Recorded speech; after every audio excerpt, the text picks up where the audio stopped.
Lloyd, bakit parang paika-ika ka dyan, ha? Ha? Baka nangalay lang.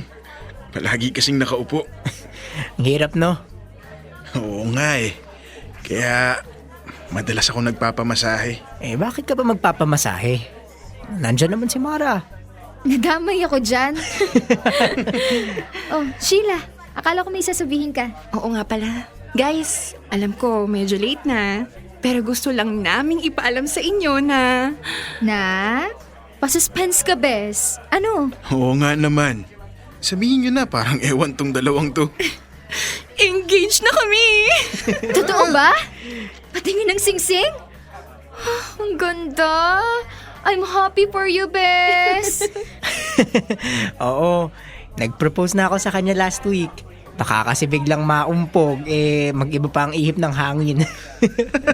Congrats! Celebration pala natin to. Oo nga. Kayo ba? Kailan nyo ba balak magpakasal? Oo nga naman, Lloyd. 4 years na din kayo. Wala pa rin ba kayong balak mag-settle? Tanong nyo dyan sa isa. Basta ako, naghihintay lang ng proposal.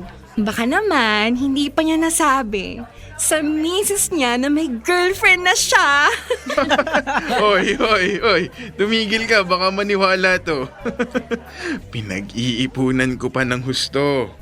Para naman hindi ako mapahiya kay Mara. Talaga? Oo, babe. Hayaan mo. Pag nakaipon na ako, magpapasakal na ako sa'yo. Baliw! Aray! Para sa aming engagement, cheers! At para naman sa lahat ng magpapasakal, cheers!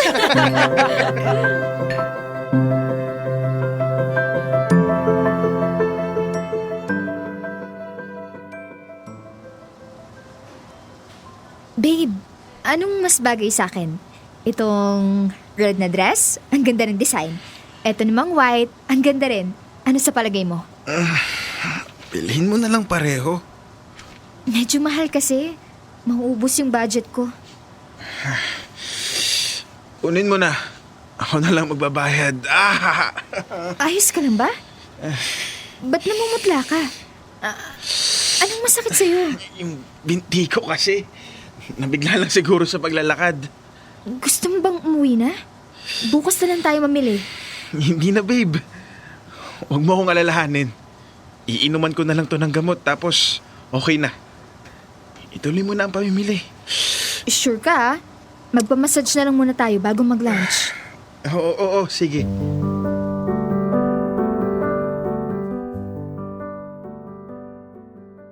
Grabe. Ang crowded sa mall. Buti na lang hindi tayo naipit sa traffic at nakauwi tayo agad. Kaya nga, Masakit pa rin bang binti mo? itong kaliwang binti at tuhod, parang dinidrill. Ano kayo nangyari dyan? Kumain ka na muna para makainom ka ulit ng gamot. Sandali, paghahain na kita. Mamaya na lang, babe. Magpapahinga na muna ako. Ay hindi. Masama ang matulog ng gutom. Sumubo ka kahit konti. Hindi na. Mamaya na lang. Iidlip lang ako tapos kakain din mamaya, okay? O siya, sige, hindi na kita pipilitin. Magpahinga ka na muna. I love you.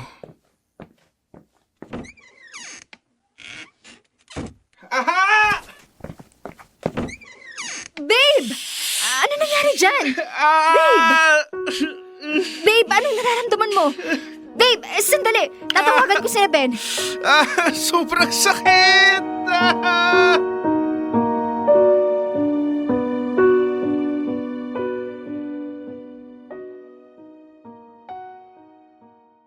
Salamat talaga at dumating kayo. Hindi ko alam ang gagawin ko lalo't kami lang dalawang magkasama. Wala yun, Bes. Tayo-tayo lang din naman na magtutulungang magkakaibigan. Mabuti na lang talaga at may kakilalang manghihilot tong si Ben. Kaya natawagan agad. Oo nga. Buti na lang at close ko to si Manang Berta kaya natawagan agad. Siya nga po pala Manang. Kumusta po? Ano po ba talagang nangyari? Hindi ko alam. Hinilot ko na lang dahil baka naipitan lang ng ugat. Maraming salamat po. Basta inumin mo lang itong halamang gamot para mas mapabilis ang paggaling mo. Maraming salamat po. O siya, mauna na ako. Hatid ko na po kayo. O sige, salamat. Sige na, babe. Magpahinga ka na muna. Kami nang bahala rito.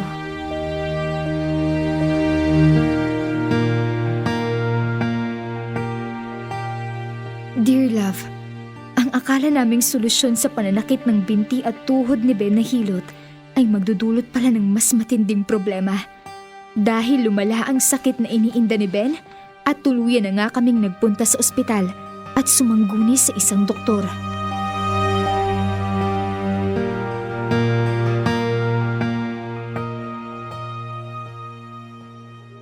Miss Velasco, this is the MRI result of Mr. Torres.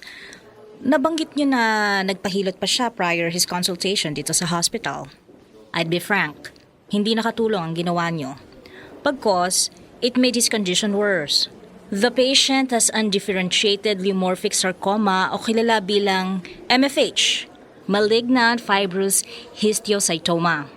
In layman's term, isa itong uri ng agresibong cancer. Hindi ko maintindihan, Dok. Ang uri ng cancer na ito ay mabilis kumalat sa iba't ibang bahagi ng katawan. Dok, anong kailangan namin gawin para gumaling siya? Kailangan natin siyang i-amputate at isailalim sa chemotherapy para maagapan at hindi na kumalat ang cancer cells. Diyos ko!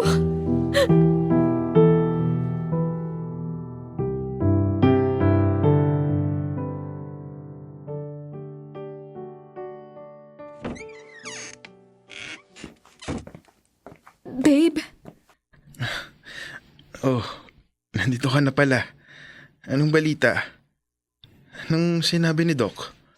Makakalabas na raw ba ako? babe. May cancer ka. Ha? Cancer? Huwag mo naman akong lokohin ng ganyan. Babe, Hindi. Hindi. Hindi totoo yan. Babe, sabihin mong nagbibiro ka lang. Hindi. sinabi ni Doc na kinakailangang putulin ang paa mo. Yun ang best option para hindi kumalat yung cancer. Hindi. Hindi. Ayoko. Ayoko. Bakit? Bakit ganun? Bakit ako?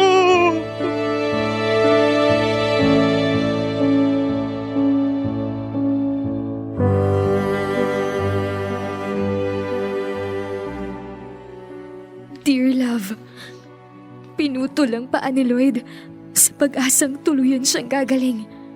Nagpatuloy din ang pag-inom niya ng mga gamot at pagsailalim sa chemotherapy.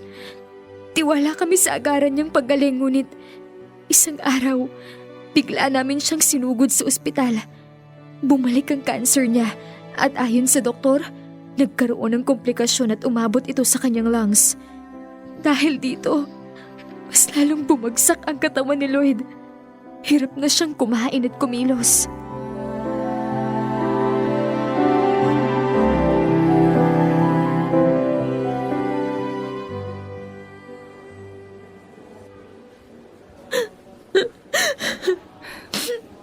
Gusto lang naman namin makabuo ng pamilya.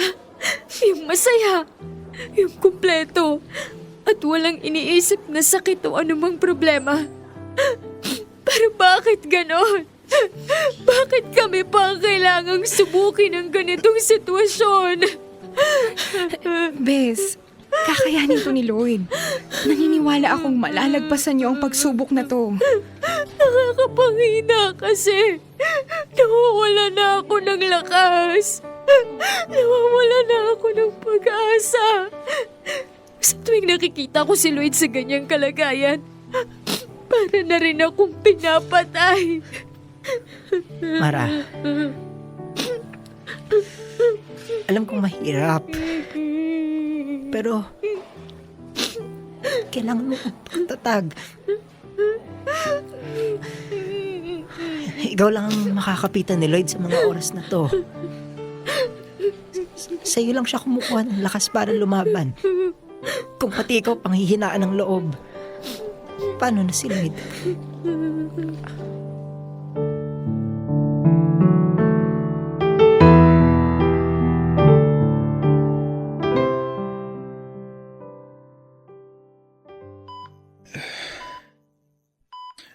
Babe, sorry ha.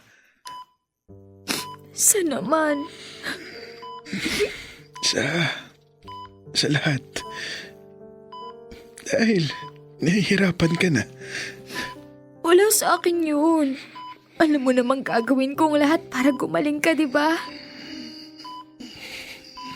Babe, huwag kang magsasawa. Ano ka ba? Mahal kita. At hindi ako magsasawang ibigay ang mga pangangailangan mo. Huwag kang magbabago. Salamat. Saan? Salamat dahil nandyan ka pa rin. At hindi ako iniiwan. Ito na lang ang kaya kong gawin para mapasaya ka sa huling pagkakataon. Ben, sige na. Mara, pinapabigay ni Lloyd. Ano to? Sing-sing? Para saan to? Sing-sing, isang pangako. Pangako at tanda na ikaw lang ang pinakamamahal ko noon. Minamahal ko ngayon hanggang sa aking huling hininga. Babe, huwag ka namang magsalita ng ganyan. Simula nung minahal kita, wala na akong hiniling pa. Ikaw ang gusto kong makasama hanggang sa huling yugto ng aking buhay. Ikaw lang ang may kayang pasiyahin at palungkutin ako ng ganito.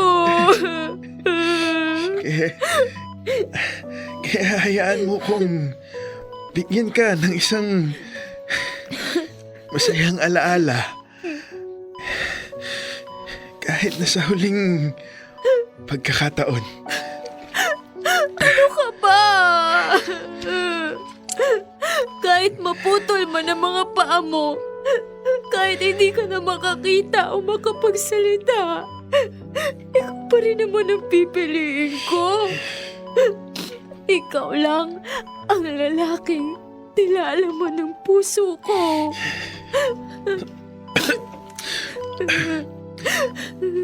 Pasensya ka na, babe, ha? Patawarin mo ko kung hanggang dito na lang ako. Hindi ko na matutupad pa yung mga pangako ko sa'yo. Hindi ko na masasambat ang mahal kita sa harap ng altar. Pero masaya akong iiwan ka dahil alam kong naiparamdam at naipakita ko sa'yo ang tunay na nilalaman ng puso ko. Ikaw lang. Mula noon. Ikaw lang. Hanggang dulo. Babe! Hindi pa ito ang wakas. Lumaban ka naman, please. Hindi ako mapapagod na pagsilbihan ka. Marami pang bagay Marami pang magagandang pagkakataon. Para sa'yo. Di ko ipagdadamot sa'yo na maranasan pa ang mabuhay ng malaya at masaya. Pakakatandaan mo na mahal na mahal kita. Babe! Hindi! Ano ba? Hindi! Babe! Hindi! Gumising ka! Ano ba? Babe! Huwag mo akong iwan! Lloyd!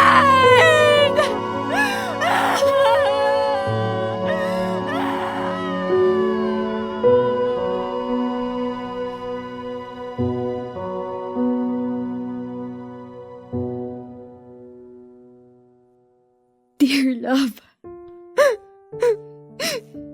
ang pangarap ko, mapalibutan ng mga bulaklak. Habang naglalakad sa simbahan, ay nagkaroon ng katuparan. Pero hindi sa parehong kadahilanan.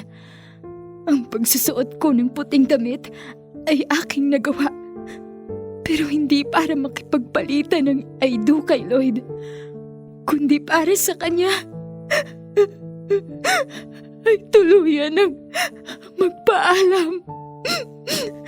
Hindi ito ang pinangarap kong paglakad sa altar patungo kay Lloyd.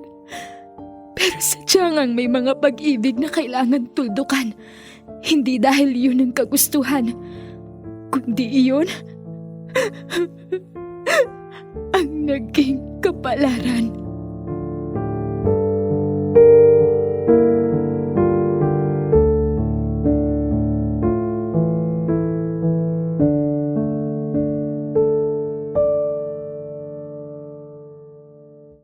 Kailangan pa bang i-memorize yan? Love Radio. Basic!